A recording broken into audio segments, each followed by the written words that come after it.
Good morning, everyone. Welcome to the Unitarian Universalist Fellowship of Clemson. We're located in the land of the Eastern Cherokee and Southern Iroquois. My name is David Sanders, and it's my pleasure to serve as your worship associate today. Here at the Unitarian Universalist Fellowship of Clemson, we welcome all of those who come seeking a spiritual home among us. And hello to those of you online, watching our service from the comfort of your home. We'd be happy for you to receive our newsletter if you're not already doing so that you can learn more about us. You can find us at uufc.org. I also want to extend a special welcome to our visitors. We're very glad that you're here with us this morning. And I invite you, as you are willing and able, to introduce yourselves, that we might be able to match your face and name. Do we have any visitors today that would like to introduce themselves? Oh, okay. And your name? My name is James Glenn. James, nice to meet you, James, and welcome. Glad to have you here. Welcome. Any others? No? All right. Then we'll move on into our announcements. So September is open enrollment time for all adults in the UUFC community to join a covenant group. There are currently 3 covenant groups with the potential of additional new ones if there's enough interest. If you want more information about what a covenant group is and how you can join, check out the newsletter or see Karen Hebel or Sarah Summer Hoskins after the service. And Sunday, October 1st. Questions about this, you can see me after the service because I am on the Plan Giving Committee, and I'll be glad to help. Also, please see the back of your order of service. There are a lot of other announcements and calendar events and things that we just don't have time to go through all of them here in the announcements section of the service. So I'll call your attention to that, and please, yes, Sarah? Could I just interject one thing? There is on the calendar a stewardship gala open mic night on October the 14th from 6 to 8 p.m. October 14th, 6 to 8 p.m., Yes. open mic night. So it's the kickoff of our stewardship Yes. program. Get your song. Okay. Thank you, Sarah. And now please join me, and if you could, rise in body, mind, or spirit as we sing together hymn number 188, Come, Come, Whoever You Are. And we will be singing this through twice. So just heads up, we'll be singing it through twice.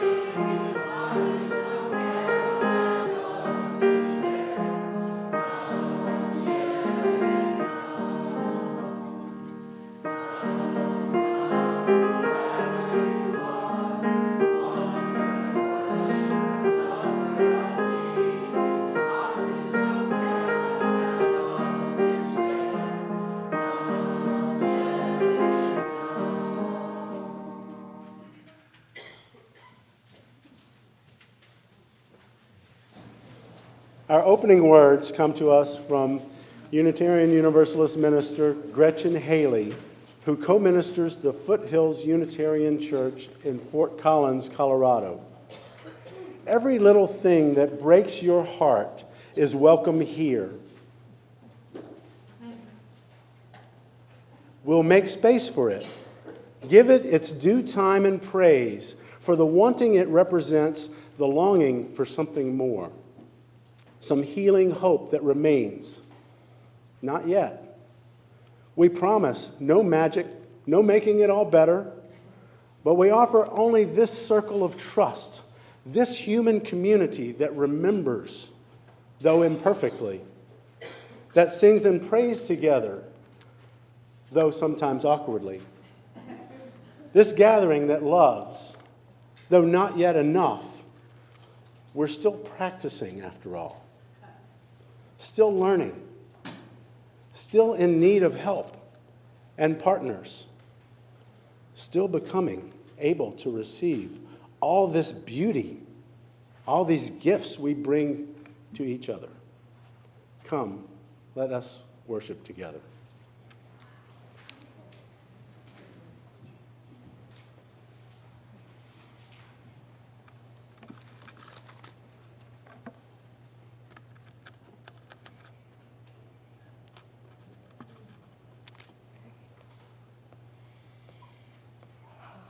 Good morning.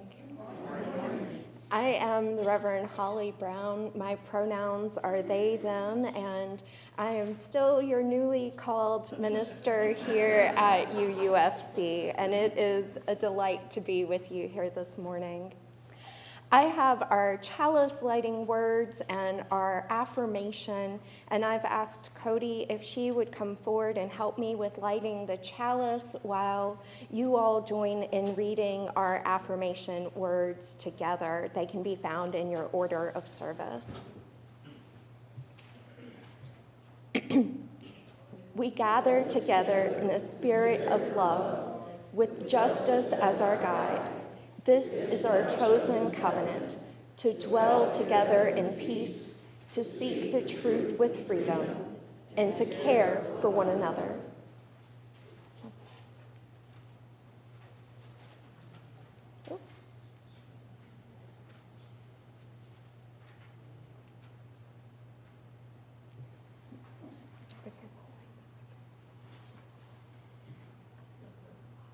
It's okay.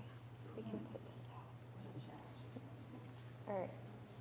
So our chalice isn't lighting, so we're going to move this up here and envision it as the chalice being lit. Our wick is just not catching this morning.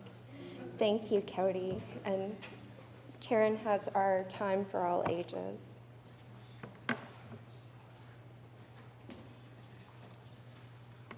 Good morning. This morning's story was inspired by a school in New York called Kimball Elementary. And it's a school where diversity and community are not just protected, but are celebrated and sought out. And as we begin our new religious exploration year, I thought that this would be an appropriate story to share with you all, because this is what we strive to do not only in our religious exploration classes, but also in this community here of UUFC. So our story this morning is All Are Welcome by Alexandra Penfold and Suzanne Kaufman. Pencils sharpened in their case, bells are ringing, let's make haste. School's beginning, dreams to chase. All are welcome here. No matter how you start your day, what you wear when you play, or if you come from far away, all are welcome here. In our classroom, safe and sound, fears are lost and hope is found. Raise your hand, we'll go around. All are welcome here. Gather now, let's all take part. We'll play music, we'll make art. We'll share stories from the heart. All are welcome here. Time for lunch, what a spread. A dozen different kinds of bread. Pass it around till everyone's fed. All are welcome here. Open doors, rush outside. We will swing, we will slide. We'll have fun side by side. All are welcome here. We're part of a community. Our strength is our diversity, a shelter from adversity. All are welcome here. We will learn from each other. Special talents will uncover. There's a big world to discover. All are welcome here. So much to learn, so much to do, and when the busy day is through, can't wait to come back, start anew. All are welcome here. Head for home to get some rest and greet tomorrow, ready and fresh. Our time together is the best. You anticipated that one. All are welcome here. You have a place here. You have a space here. You are welcome here.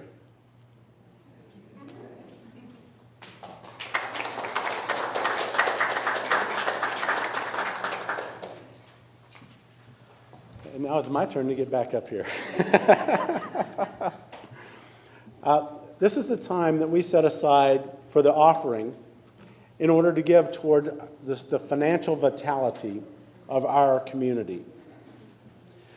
25% of our weekly collection also goes to an organization in the local community that we partner with. For the month of September, we're partnering with Clemson Child Development Center. For those of you at home and who wish to contribute an offering this morning, you can go to the UUFC website and use that fancy-looking donate button that we have on the website. There you will see options for paying your pledge and also for donating towards organizations that we partner with. And thank you for your generosity.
Thank you for these gifts.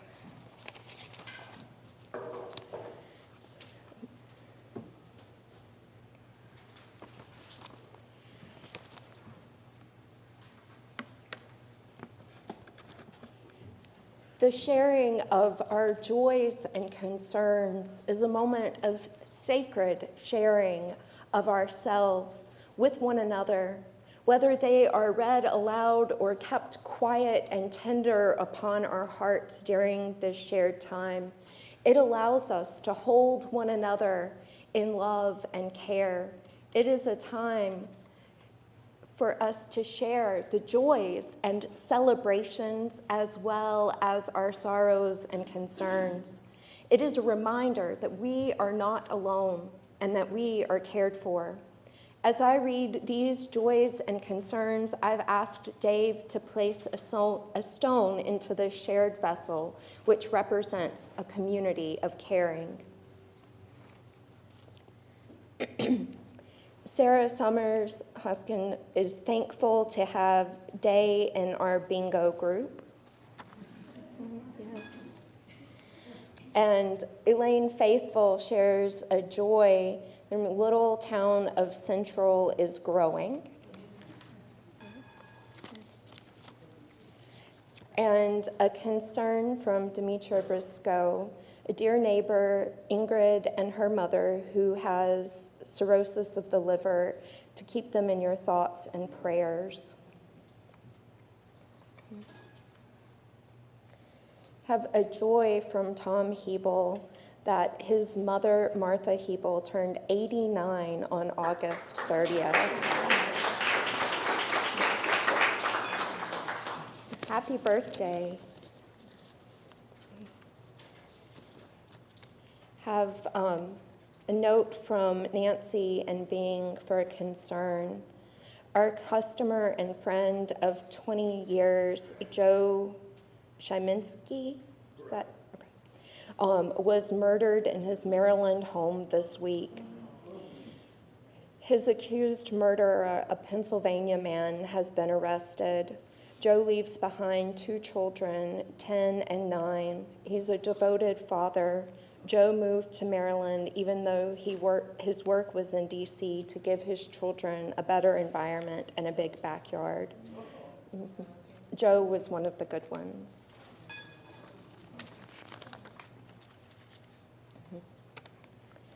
And a joy from Marty Bear.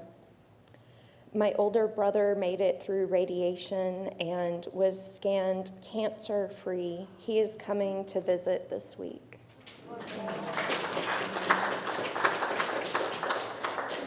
And via email, Dave shared a concern for all of those in our community that may be dealing with or recovering from COVID currently. And finally, we add a stone for all of those joys and concerns that are held closer to our heart this morning. And we have that we're singing the children on their way, but I'm not sure if we have the words on a slide because this was something that we did different this week. So, I'm sorry. You know it? So, okay. Well, y'all can teach me because I don't know which one it is. Okay, there we go.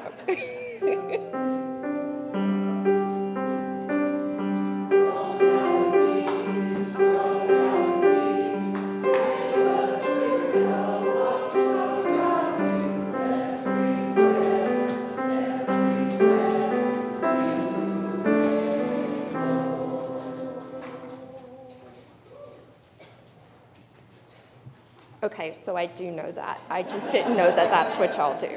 All right. New experiences, right? So I offer this prayer this morning and invite you to kind of settle in and listen to the words. It is possible that being on the inside of the circle leaves us out of the loop. What if the margins aren't narrow? What if that space of exclusion is also a position of prized perspective? What if being shut out allows us to understand the insiders better than they understand themselves? Why do so many seek the safety of the inner circle anyway? Don't we know that circles not only keep others out, but also the air? Haven't we learned that it's on the edges of the circles that hate makes its home? So even if we weren't among the ones who put the circle in place by allowing it to linger, don't we carry the burden of responsibility as well? What if who we are doesn't end at the barrier of our own skin?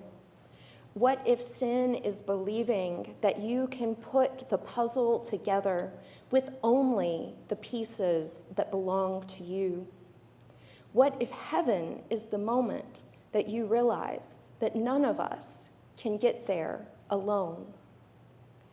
What if these of all questions are a matter of life and death? After all, didn't the Nazarene say, we must lose our life in order to find it? Haven't all of the sages said the solitary self must perish for the larger we to live? If that is true, then let us widen the circle until it breaks. For as long as the circle exists, pieces and parts of ourselves will always lie on the other side of the line. The circle will never allow the welcome that we wished for. So let us push, pull, twist and tear, dig underneath and climb over the top. Do whatever it takes to meet each other face to face. And having found each other, let us stare and struggle, fight and forgive, call in and call out until me and you dissolves into us. So be it, and amen. As we remain in a space of meditation, we have a piece of music, a video from Leah Morris and the choir joining her of Heart Wide Open. And if you're familiar with the song, or as the words become familiar, if you would like to sing along, you're welcome to do so. Or you may just merely listen to them.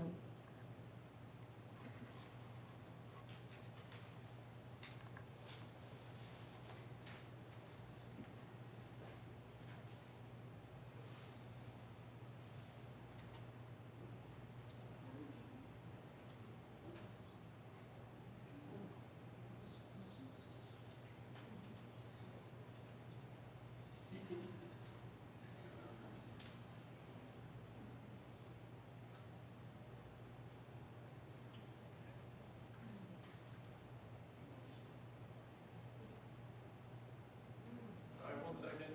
It's okay.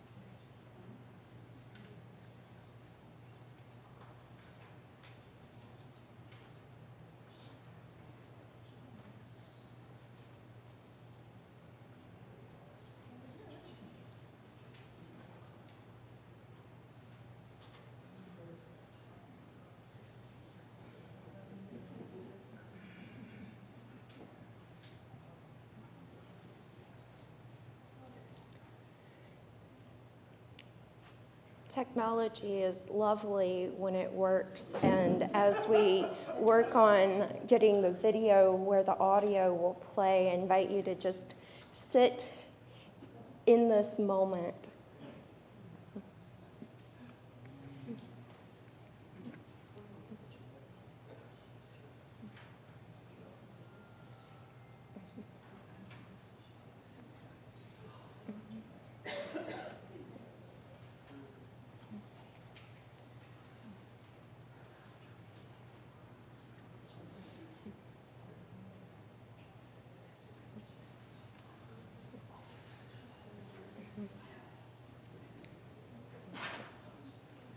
Bless you.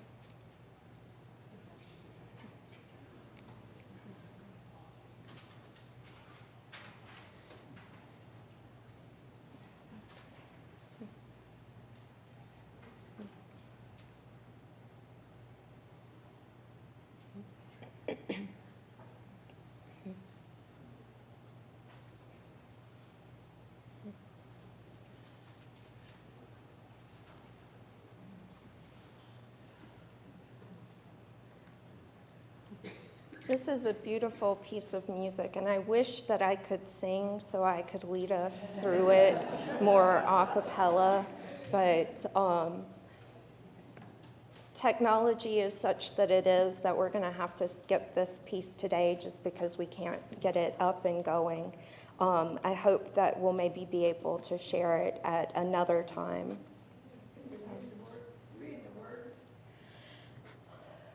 I don't have them in front of me, but essentially it is to keep your heart open and to not let the waves knock you down, and to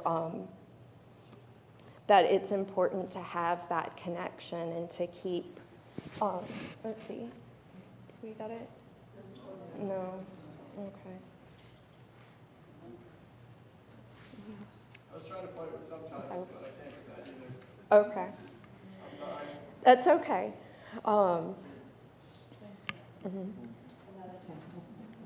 Yes.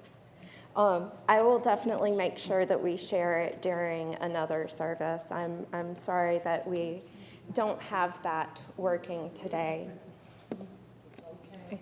Yeah. It's okay. Yes. It is wonderful to have so much technology. And with having so much technology, there are always curveballs and things that we don't expect. And so with that, I will move into a time of my sermon. So, what does it mean to be welcoming? What are the messages that we convey when people come to this congregation or any of our other UU spaces? We are a denomination that says we are open and affirming and inclusive, but that does not mean that there are not times we make mistakes. Sometimes in our effort to be welcoming, we might stick our foot in our mouth. Has anybody ever said something where you feel like after you said it, it's like, oh man, why did I say that? Or you see the look on somebody's face and you go, oh, I shouldn't have said that. So I invite you for a moment, if you would indulge me, to close your eyes or merely just kind of settle into where you're seated, whichever you are comfortable with. And I'd like to invite you to think of a time that you were greeted, that you were welcome, and it was done in such a way that you felt genuinely at ease and like you belonged in that your space. heart wide open. As you continue to think about that, where was it? Did you feel it more than once in that location or with that group of people? What was it that made the difference? Was it how something was said? What was said? The body language?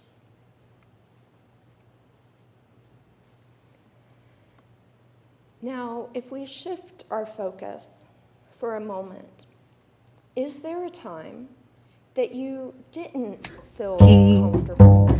Your heart.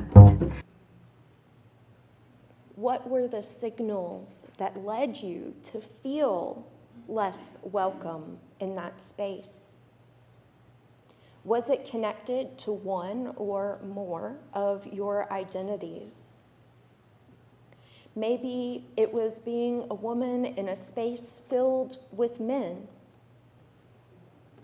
being a visibly out queer person that received whispers or looks when you entered a space, as the only person of color in a room, or someone that is disabled attempting to navigate their way into a space that isn't truly accessible. What do these signals, whether allowed or visual or conveyed impediments to a space, say, maybe speaking louder than words, of how we welcome people? Now, think about when you came to UUFC for the first time. When you arrive here week after week, whether it's the first time or many, many times, what did it feel like? Did you feel welcome? I hope that more than often, this was a welcoming space, a community that is gathered with a memory that can be carried forward into all aspects of community, not just on Sunday mornings, but in every day. Now, if you still have your eyes closed, I invite you to open them slowly and reorient yourself in this space where we are now, kind of releasing or shaking off those memories, the good ones, the bad ones, the sad ones, somewhere in between.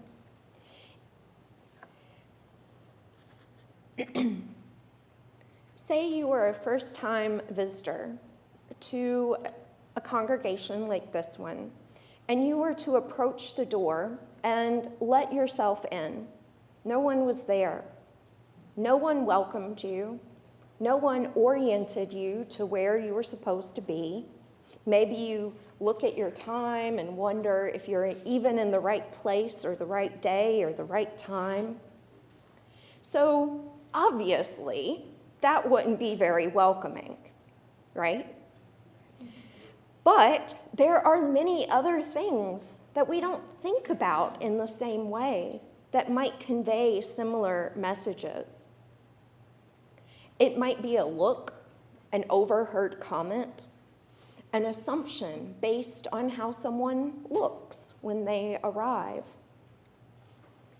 These may seem like small, somewhat insignificant things, but they can make a big difference in how someone feels not just welcome, but whether this is a place that they can be their authentic selves and belong. And a moment of welcoming in my own experience in Unitarian Universalism that I want to share with you is the very first congregation that I attended was the UU congregation in Greenville, North Carolina.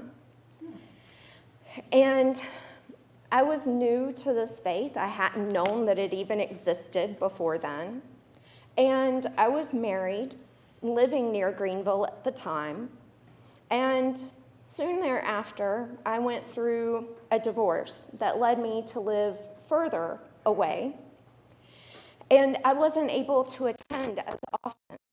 However, when I moved closer, I began to attend. I was greeted warmly by someone who remembered me, even a year and a half later, which is amazing. But then, what really sticks out to me is that the minister saw me. She had been there for me, offering care while I was going through my divorce, and she excused herself from the person she was speaking with and came and made her way over to me to welcome me and give me a hug. Now, as a minister, I realize how much effort that moment took to extract herself from the midst of the hustle and bustle and getting ready for worship on a Sunday morning to say hello to someone. But those little moments, somebody recognizing me a year and a half later, the minister coming over and saying hello, made me feel like that was where I belonged. And as UUs, we strive to create a welcoming and affirming space where hopefully people feel that connection. We strive for greater diversity. And sometimes we strive for diversity without really understanding what that means for us to be welcoming, not just as a welcoming congregation for the LGBTQIA community, but for all people. And what that means as far as whether our culture has to shift how we are in community together. So this has been noted by leaders in our denomination and individuals in congregations over the last few years. One such note comes from Widening the Circle of Concern. It was a report that was published from the Commission on Institutional Change for our denomination, and it was released in June of 2020. And they observed this. Wide Quote, in a time in which though the way that it is important to be part of any kind of religious community, it should be heartbreaking you got to keep your heart wide open. that our values could help transform their lives, are trying to be part of us, and yet cannot exist within our communities because we lack the basic skills in welcoming the personhood and the gifts of all people, end quote. This report calls us to consider how we might widen our circle of concern, or as the prayer lifted up, how we can break down the barriers to push that circle so wide that it is truly welcoming as we wish it to be. The understanding that variety of beliefs are held among us, and that there is space for that, is something that most UU congregations do pretty well. Not always. There are mistakes that we make, things that we bring with us. But when I first attended a UU church, I heard someone say, "You can believe whatever you want. Or you don't have to believe anything." Have any of you heard something along those lines? Yeah? Maybe even said it. And I want to caution us about this, because while there may be some truth in this, because we have a diversity of beliefs, it's oversimplifying it, because we do have a shared set of values, a covenant, things that we call each other into community around. We don't have to believe in God or gods or the divine. We don't have to adhere to a prescribed creed. But we do believe in something, even if it's just the belovedness of community and being together.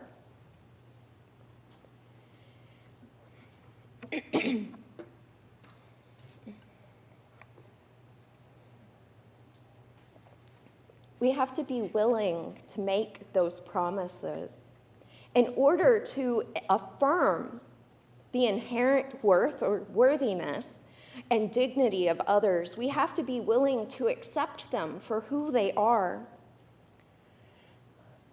Not just accept them, but include them, make space for them. We don't want someone to come here and feel as if they have to conform to exactly who we are in this moment. We want them to bring who they are, and for us to enjoy that wonder of community together and creating something new. To strive for diversity and multiculturalism, we might have to move beyond what is still a fairly white Protestant model of church. And I wanted to share a quote, a piece of a longer quote from Tokopa. Quote, "While false belonging can be useful and instructive for a time, the soul becomes restless when it reaches a glass ceiling, a restriction that prevents us from advancing." End quote. I hope that when folks come here, they don't find their souls restless and restricted. They don't feel hemmed in by the circles that we have created. But they find a place of deeper belonging, to move beyond merely welcoming. And I want to share a few things for us to consider, that many others that I could lift up, and perhaps you have other examples of something that you've heard or seen, experienced, that you might like to talk about after the service during social time. At one UU church, I was privy to a conversation about whether it was okay to clap after the choir performed or another aspect of service happened, or if it was disruptive. Did it take away from the sense of worship? And I have a wondering about some of the ways in which we've decided to offer our appreciation silently. Has anybody ever seen this? Do you know what it is? It's not jazz hands. So it is from ASL, or American Sign Language for applause. So my wondering is this: did this originate from a congregation with deaf or hard of hearing people that utilized this, or did it become co-opted as a way of silencing people that might have wanted to express and embody worship in a different way? And deaf culture is a culture. And so when we talk about appropriation, are we appropriating that without cause? And a few of you may have heard that I've been learning ASL, and I've been in that process learning a lot more about deaf culture. And if it's a way of being inclusive, I love it. But if not, it's one of many ways that I hope that we can express ourselves. If someone comes in and they feel they want to snap or clap or verbally respond, do we want to stifle that? If somebody does like this because it helps their sensory needs, maybe loud noises for someone that is on the spectrum, or someone that has ADHD maybe needs to move around or keep their hands busy. We need different things to process and to engage. Maybe we need to knit or crochet or color or write notes. So my dad has dealt with chronic pain for the last couple of decades, and when we are at a restaurant or at other places, he will take out his pen and find a cloth, like a paper napkin or a piece of paper, and doodle on it to help distract from his pain. He even does this on the bulletin at service as a retired minister. And I've watched friends take notes or do other activities to keep their hands busy. And I want that to be welcome, and for people to have, if there is music, if they want to sway or tap their toes or clap along, that they feel able to do that and not have that aspect of their embodying of worship stifled. To live into our values, we must find a way to be intentional about making space for fostering a sense of belonging, not just welcoming in the moment, but long-term, belonging without restriction, to make someone else feel comfortable rather than us to remain in our comfort zone. Now, as I come to a close, I do want to take a moment to name that there are times when restrictions are necessary. If there is physical or emotional harm that is happening in the moment, we need to disrupt that. Ideally, if they are a part of this community, we can take some time to talk after emotions have settled and work on bringing one another back into covenant. Because mistakes happen, tempers can come up in the heat of the moment. But hopefully we can move past that and acknowledge that sometimes it's not possible. The key is we are in covenant, and that we can fall back on that. May you all find something that you are looking for here in this space, be that a sense of belonging or a sense of spiritual connection. May you find something that enlivens and enriches your spirit. May you find a space that moves beyond welcome to a place of belonging. May it be so. May we make it so. And blessed be. You are now invited.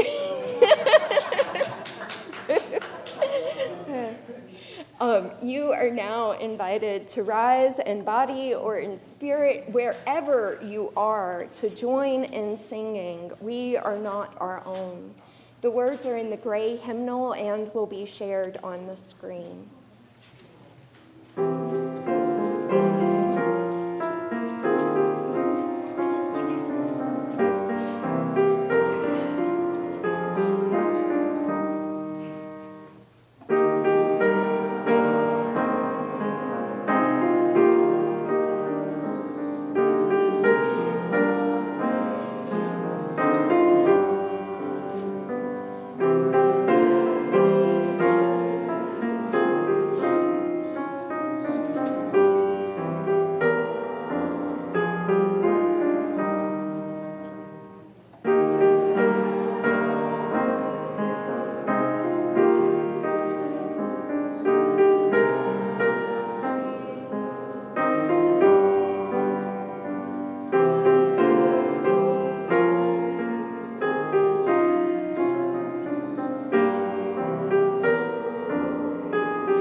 Okay, so that is not a song that we know,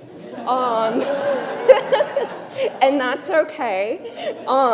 So I went on my phone, and so I'm going to try something with setting my phone with the song from Leah Morris, Heart Wide Open, on here so that y'all can hear it during the service. So we're going to try this, okay?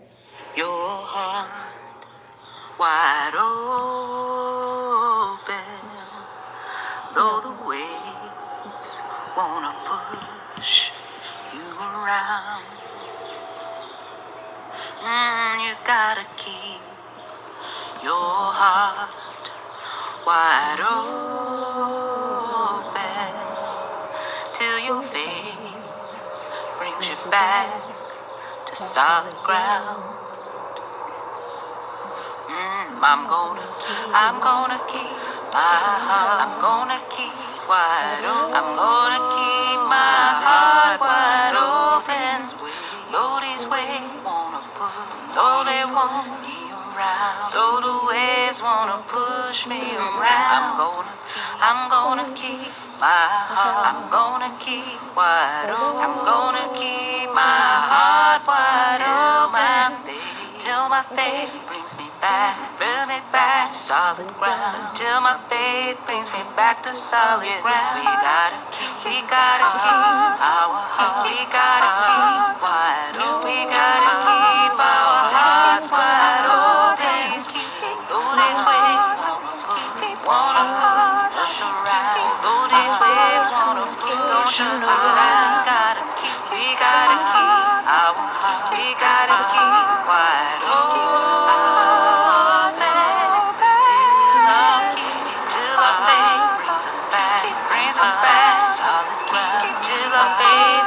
Back to solid ground. Okay.